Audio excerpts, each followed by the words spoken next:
12월 14일 목요일 에바다교회 오늘의 오늘 말씀 함께 나누겠습니다. 사도신경으로 신앙 고백 드리겠습니다. 나는 전능하신 아버지 하나님 천지의 창조주를 믿습니다. 나는 그의 유일하신 아들 우리 주 예수 그리스도를 믿습니다. 그는 성령으로 잉태되어 동정녀 마리아에게서 나시고 본디오 빌라도에게 고난을 받아 십자가에 못 박혀 죽으시고 장사된 지 사흘 만에 죽은 자 가운데서 다시 살아나셨으며 하늘에 오르시어 전능하신 아버지 하나님 우편에 앉아 계시다가 거기로부터 살아있는 자와 죽은 자를 심판하러 오십니다. 나는 성령을 믿으며 거룩한 공교회와 성도의 교제와 죄를 용서받는 것과 몸의 부활과 영생을 믿습니다. 아멘. 오늘 하나님께서 우리 가운데 주신 말씀은 누가복음 1장 67절부터 80절까지의 말씀입니다. 누가복음 1장 67절부터 80절까지의 말씀입니다. 우리 다 찾으셨으면 우리 함께 읽어보도록 하겠습니다.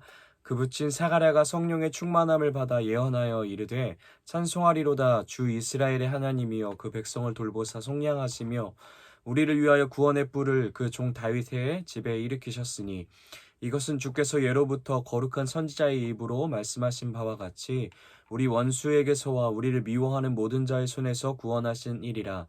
우리 조상을 긍휼히 여기시며 그 거룩한 언약을 기억하셨으니 곧 우리 조상 아브라함에게 하신 맹세라. 우리가 원수의 손에서 건지심을 받고 종신토록 주의 앞에서 성결과 의로 두려움이 없이 섬기게 하리라 하셨도다. 이하여 내가 지극히 높으신 이의 선지자라 일컬음을 받고 주 앞에 앞서가서 그 길을 준비하여 주의 백성에게 그 죄사함으로 말미암는 구원을 알게 하리니 이는 우리 하나님의 긍휼로 인함이라.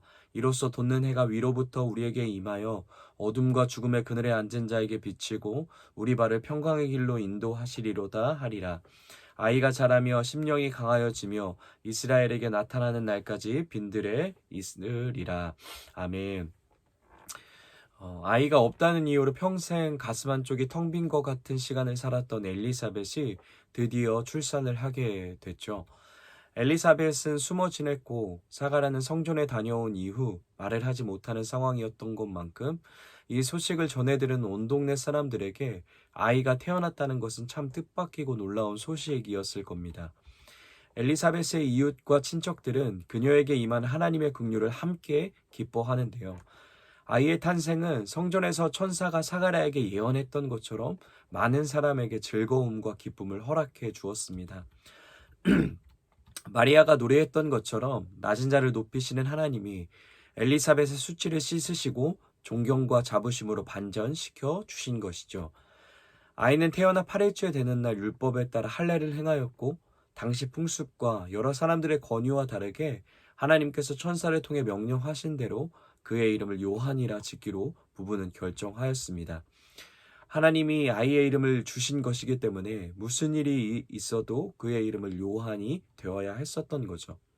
그것을 잊지 않고 엘리사벳과 사가랴는 명령하신 대로 잘 따라가게 됩니다.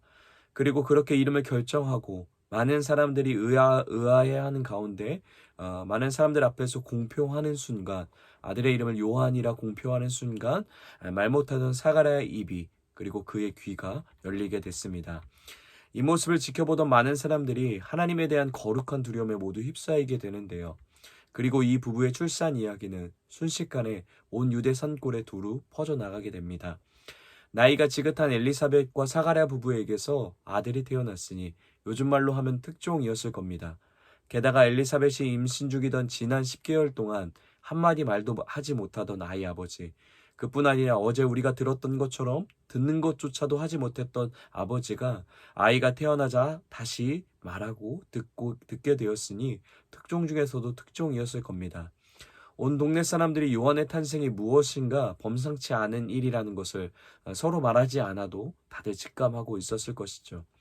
그리고 마음 한편으로 언젠간 요한과 연관된 좋은 일들이 반드시 일어나게 될 것을 기대하며 소망의 씨앗들을 각자의 마음속에 피어나가고 있었을 겁니다.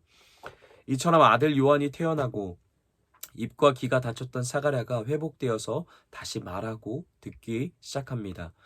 그러나 어쩌면 이 일은 단순히 말 못하던 그가 다시금 말을 하게 되고 듣게 되는 육체의 회복 정도의 시간은 아니었을 겁니다.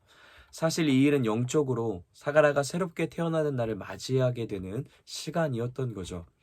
그렇게 새로운 날을 맞아 입과 귀가 열린 사가랴는 가장 먼저 한 행동이 있었는데 바로 노래를 하는 것이었습니다. 그냥 노래를 하는 것이 아니라 예언을 담은 노래를 부르게 되는데요. 아이의 태어남을 함께 기뻐하기 위해, 그리고 아이의 할례의식을 치르는 것을 함께 지켜보기 위해 모였던 이웃과 친척들 가운 앞에서 사가라는 온 마음을 다해서 예언의 노래를 하고 있는 것이죠.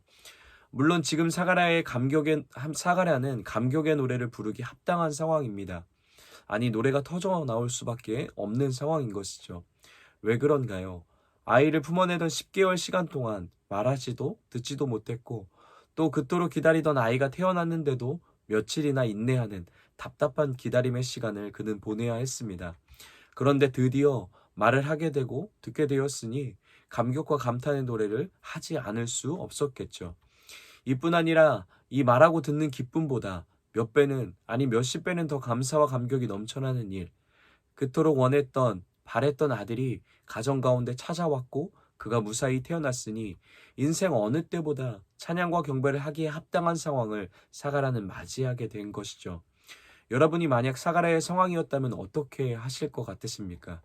우리 가운데 꽉 막혀있던 문제들이 해결되어지고 또 그토록 평생을 간절히 기도했고 바랬던 일들이 마침내 이루어짐을 경험했다라면 여러분은 어떻게 반응하시겠나요?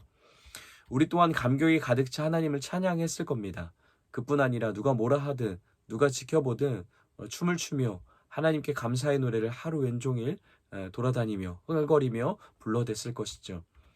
사가라에게 찾아온 기적 같은 모든 상황들이, 그 결과들이 그가 하나님 앞에 찬양할 수밖에 없게 만들었을 겁니다. 그러나 정작 우리가 만나는 사가라의 노래에는 그 어디에도 자기가 가지고 있던 어떤 문제와 상황이 해결되어서, 그리고 무엇을 하나님께서 주셨고 하나님께 얻어냈기에 찬양을 올려드린다고 하는 구절은 없습니다. 사가랴의 노래는 철저히 사가랴 중심이 아니라, 내 중심이 아니라 하나님 중심으로 고백되고 있음을 우리는 말씀을 통해 만나볼 수 있게 되죠. 그러면 사가랴는 어떤 이유 때문에 이토록 찬양을 하고 있는 것일까요? 우리가 오늘 말씀을 통해 그 이유에 대해서 함께 나눠보길 소망하고, 또 이 찬양의 이유가 오늘을 살아가는 우리의 신앙과 삶에도 깊이 있게 새겨지기 소망합니다. 먼저 사가랴가 하나님을 찬양하는 그 첫 번째 이유는 68절에 나타나는데요. 우리 68절 함께 읽도록 하겠습니다. 찬송하리로다 주 이스라엘의 하나님이여 그 백성을 돌보사 속량하시며. 아멘. 첫 번째 이유는 하나님이 우리를 돌보시기 때문이라고 사가랴는 고백하고 있습니다. 하나님이 우리를 향한 돌보심이 크고 놀랍기에 사가랴는 찬송하리로다 선포하며 하나님을 높이고 있는 것이죠. 그런데 여기서 돌보시다라는 말은 단순히 하늘에 계신 하나님이 이 땅에 있는 우리를 지켜보시고 인도하신다라는 뜻 정도가 아닙니다. 돌보시다라는 말에는 반드시 포함되어지는 의미가 담겨져 있는데, 그것이 바로 방문하다, 찾아오다, 신방하다라는 의미가 내포되어져 있는 것이죠. 그러니까 하나님이 우리를 돌보시는데 어떻게 돌보시냐면, 우리의 인생 가운데로, 우리의 삶의 자리로, 우리가 거한 그곳으로 찾아오시고 방문하시고 신방하셔서 우리를 돌보시고 보호하신다라는 겁니다. 그런데 이처럼 우리 하나님께서 우리 인생 가운데 친히 찾아오셔서 마치 엄마가 어린아이를 품어내듯 우리를 품고 돌보아 주시는데, 그 돌보심의 최종 목적이 무엇이라고 오늘 성경은 말하고 있냐면 바로 우리를 속량하기 위함이다라고 사가랴의 노래를 통해서 선언하고 계십니다. 우리의 모든 죄값을 대신 지시고 그 죄인된 우리를 구원해내시기 위해 그분이 우리를 돌보시고, 그 돌보시기 위해 친히 우리에게 방문하신다라는 것이죠. 우리 71절도 우리 함께 읽어보도록 하겠습니다. 우리 원수에게서와 우리를 미워하는 모든 자의 손에서 구원하시는 일이라. 아멘. 죄 때문에 원수에게 포로된 우리를 원수의 손에서 건져내시기 위해 모든 우리의 죄값을 대신 지불하시고 자유를 허락하시는 속량을 우리 인생에게 베푸시기 위해 그분이 끝까지 우리를 향한 돌봄을 멈추지 않으신다라는 거죠. 이것이 사가랴가 하나님을 찬양하는 첫 번째 이유였습니다. 하나님의 돌보심, 그것이 사가랴가 하나님을 찬양하는 첫 번째 이유였던 거죠. 두 번째 이유로는 우리 72절에 나타나 있는데요. 우리 72절 함께 읽어보겠습니다. 우리 조상을 긍휼히 여기시며 그 거룩한 언약을 기억하셨으니. 아멘. 사가랴가 찬양하는 이유, 곧 하나님이 찬양받기 합당하신 두 번째 이유로는 하나님이 약속에 신실하시기 때문입니다. 우리가 한 구절만 읽었지만 사실 69절부터 74절까지 전부 약속에 신실하신 하나님을 찬양하는 사가랴의 고백으로 가득 채워져 있음을 우리는 볼 수 있는데요. 아브라함부터, 아니 사실은 태초부터 우리를 향해 허락하신 그 약속, 자기 백성을 향한 하나님의 사랑의 약속을 드디어 하나님의 구원에 뿌리신 예수 그리스도를 통해 신실히 이루시기에 사가랴는 찬양하고 있는 것이죠. 믿음의 선조들이, 그리고 오늘을 살아가는 우리가 자격이 있어서 하나님의 약속을 신실히 이행하시는 것이 아닙니다. 철저히 하나님이 우리를 긍휼히 여기시고 오래 참으시고 품어내시기에 가능했음을 오늘 말씀은 선포하고 있는 것이죠. 하나님의 약속에 신실하심, 그것이 두 번째 사가랴가 하나님을 찬양하는 이유였습니다. 마지막으로 하나님이 찬양받기 합당하신 이유가 75절에 나타나 있는데요. 우리 함께 읽어보겠습니다. 종신토록 주의 앞에서 성결과 의로 두려움 없이 섬기게 하리라 하셨도다. 아멘. 하나님이 돌보시고 속량하시고 약속에 신실하셔서 주님이 결국 우리를 어떠한 존재로 만들기 원하시냐면 75절의 인생으로 우리를 만들어 가시길 원하십니다. 그리고 그분이 마침내 그렇게 우리를 만들어 가시고 완성하시는 분이시기에 그분은 찬양받기 합당하신 것이죠. 단순히 죄로부터 해방된 것, 원수의 손에서 건져내신 속량을 경험하는 것, 그것이 끝이 아님을 말씀하십니다. 우리가 영원토록 주님 앞에 살아가는 경외함을 간직한 채 이 땅을 살아갈 수 있도록, 여전히 죄와 어둠이 지배하는 것 같은 세상 속에서도 거룩과 경건을 추구하는, 주님을 닮아가는 삶을 포기하지 않을 수 있도록, 세상을 섬기지 않고 진정한 기쁨으로 하나님만을 섬기는 자가 될 수 있도록 하나님이 우리를 끝까지 인도해 주시기에 그분은 찬양받기 합당하신 것이죠. 이렇게 찬양받기 합당하신 하나님을 노래한 사가랴는 이후에 태어난 아들 요한의 사명을 다시 한번 선포하고, 이 요한이라는 아들을 주신 이유가 위에서 말한 이 모든 은혜를 자기 백성들에게 베푸시기 위한 하나님의 사랑의 시작이었음을 선언합니다. 그리고 그 일을 이루어 가실 하나님을 찬양하며 모든 노래를 마무리하게 되죠. 오늘을 살아가는 우리에게 오늘 우리가 함께 읽은 사가랴의 노래는 어떤 의미로 바라볼 수 있을까요? 오늘도 하나님은 여전히 우리를 돌보시기 위해 우리에게 찾아오시고 방문하시고 신방하십니다. 이미 우리는 하늘 보좌를 박차고 우리에게 오신 예수님을 통해, 그리고 그분의 영으로 우리 가운데 내주하시며 끝없이 찾아와 동행하시는 성령님의 돌봄을 경험하며 살아가고 있죠. 또한 하나님은 여전히 어둠 가운데 있는 자들을 속량하시기 위해 십자가 복음 앞으로 인도하시는 일을 열심으로 행하고 계십니다. 이미 구원을 얻은 우리에게도 하나님은 여전히 우리 가운데 있는 어둠과 연약과 죄성들을 거룩함으로 바꿔놓으시기 위해 주님은 오늘도 일하고 계십니다. 우리를 향한 약속의 말씀도 주님은 여전히 신실히 이루어가고 계시죠. 이 사실은 영원히 변치 않는, 영원히 중단되지 않는, 영원히 멈추지 않는 우리 가운데 부어지고 있는 은혜입니다. 그 은혜가 오늘을 살아가는 우리 삶 속에 한결같이 폭포수와 같이 부어지고 있는 것이죠. 내가 자격이 있어서 시작된 은혜와 사랑이 아닙니다. 그분이 긍휼로 바라보시고 결정하셨고, 이 사랑은 사망이나 생명이나 천사들이나 권세자들이나 현재일이나 장래일이나 능력이나 높음이나 기쁨이나 다른 어떤 피조물도 끊을 수 없는 영원한 사랑의 택함임을 주님이 핏값으로 선언하셨습니다. 그렇기에 하나님을 향한 우리의 찬양도 멈추지 않을 수 있는 것입니다. 고되고 힘들고 내 뜻대로 안 되고 마음에 안 드는 것이 투성인 내 삶이고 내 상황이고 내 마음이지만, 그것이 오늘이지만 우리는 찬양할 수 있습니다. 왜냐하면 우리의 찬양의 근거가 그분으로부터 멈추지 않고 우리에게 사랑으로 부어지고 있기 때문입니다. 우리 곁에 늘 함께 하고 있기 때문인 것이죠. 오늘을 살아내는 여러분의 삶이 오늘 사가랴의 노래와 같이 감격과 감동과 확신의 찬양으로 가득할 수 있었으면 좋겠습니다. 하나님 때문에, 하나님으로 인해, 하나님 덕분에 찬양으로 가득할 수 있는 삶이 되길 원합니다. 눈물 나는 일, 가슴 아픈 일이 순간순간 오늘을 살아가는 우리의 삶을 탄식으로 이끌 수도 있지만, 그 가운데서도 여러분을 돌보시는, 우리를 돌보시는 하나님 때문에, 약속의 말씀을 이루시는 하나님의 신실하심 때문에, 그리고 종신토록 우리를 그분 앞에 머물 수 있게 하시는 하나님의 사랑 때문에 우리의 삶이 멈추지 않고 감격의 노래를 주님 앞에 올려드릴 수 있는 우리가 되길 소망합니다. 그렇게 결정하고 평생을 멈추지 않는 하나님으로 인해 찬양하는 삶을 살아내길 소망하는 여러분의 다짐과 결의 가운데 하나님이 78절, 79절을 통해 소망과 위로의 약속을 해주십니다. 우리 78절, 79절입니다. 이는 우리 하나님의 국률로 인함이라. 이로써 돋는 해가 위로부터 우리에게 임하여 어둠과 죽음의 그늘에 앉은 자에게 비치고 우리의 발을 평강의 길로 인도하시리로다 하리라. 아멘. 영원한 찬양의 삶으로 살아가고자 하는 우리의 인생의 걸음에 하나님의 힘과 능력이 돋는 해처럼 위로부터 여러분의 삶을 내리쬐고 그분의 평강이, 샬롬이, 평안이 가득하도록 주님이 함께 하시며 인도해 가실 것입니다. 사랑하는 에바다 성도 여러분, 사가랴의 노래는 단순한 찬양의 노래가 아니었습니다. 위에서 우리가 말한 것처럼 예언의 노래였습니다.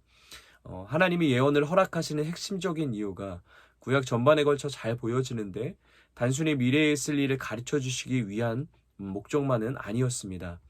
예언을 주시는 가장 주된 목적은 공동체를 가르치시기 위함이었는데요.